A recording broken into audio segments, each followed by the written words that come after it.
My father didn't love me unconditionally, or else he wouldn't have left. Moved out of our house, and of us, my 3 siblings and I forgot about.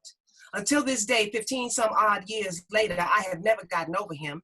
And because of him, I can't love, no, I won't love anyone unconditionally.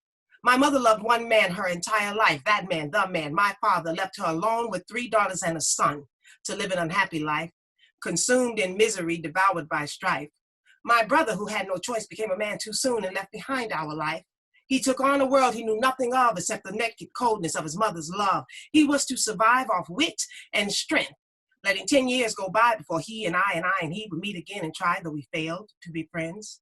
But still, our mouths were there to feed my sisters and I, a daily rigorous struggle for which my father did not heed. We became women while we were still girls, parents to ourselves, providing basic food and shelter, each dollar earned, already delinquent on its purpose, perfecting the skill of robbing Peter to pay Paul, a dexterity we had to master if we were to survive at all. You see, I don't remember my father leaving, just that he was gone. The date and time was his final departure has no place in this turbulent song. Was it morning or noon? He traveled mostly by dawn, and foolishly, child sweet, I always expected him to return. He always did, you know, in the beginning, first every other day, then every few weeks, then once a week on Thursdays. And then I guess then he was gone. He told me he was leaving. Silly child, I thought it a lie. See, I watched him sign the welfare papers when ADC caught my eye. What does that mean, dearest daddy? I inquired. After dad cuts out, baby girl, he replied. And then I guess then he was gone.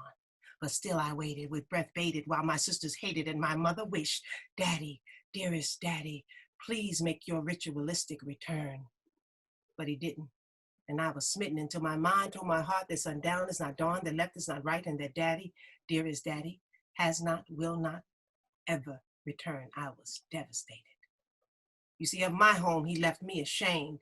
Fleeting memories and his name. Have no friends over to visit, my sister explained, else we'd be embarrassed. How will we explain the orange electrical cord thrown over the back porch and extending into the basement, plugged in over the landlord's washer and dryer where we stole our life's basics? But what did I need of friends? I learned to agree they were just another pair of eyes to stare at what little food we had to share. Dare I show my true face to those who didn't care? Because if my own daddy didn't, why would they dare?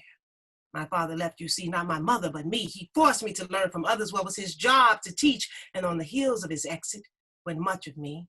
After dad cut out, with him went my trust. With his eyes went my emotions, with his hands went my comfort, with touch, with his departure from my life went the idea of love. Some days, most nights, I wonder if he knows how much of me he stole, if he even cares about the love we never shared. Does his mind ever run his big, strong hands through the pools of tears that I've cried? Has he mourned that part of me he left stranded to die?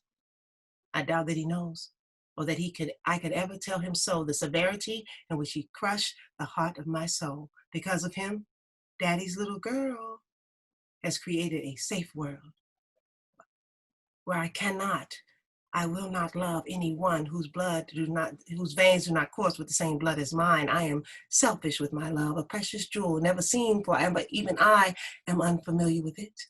It has been sheltered so long, I fear it's lost its song. And you see, gifts make me no difference when love is but a word, and unconditional love doesn't exist, does it, Daddy? Except in a lonely mother's hug. Wow. Wow. No, I'm long-winded and I sped through that. Wow. That's all. I'm speechless. Wow. I thank you for I don't know if you can get anything from that. Oh, we got something from that. we got something, trust me. I mean, as fast as I was running through it and, you know. No, so, that's clear. Yeah. That was beautiful. Thank you. That one, let me just say, I think that that's a relationship women have that's unfortunate. Mm-hmm. And I wrote that piece because I thought fathers should hear how the exit lands, you know? So, yeah. I hear you. Trust me. I hear you.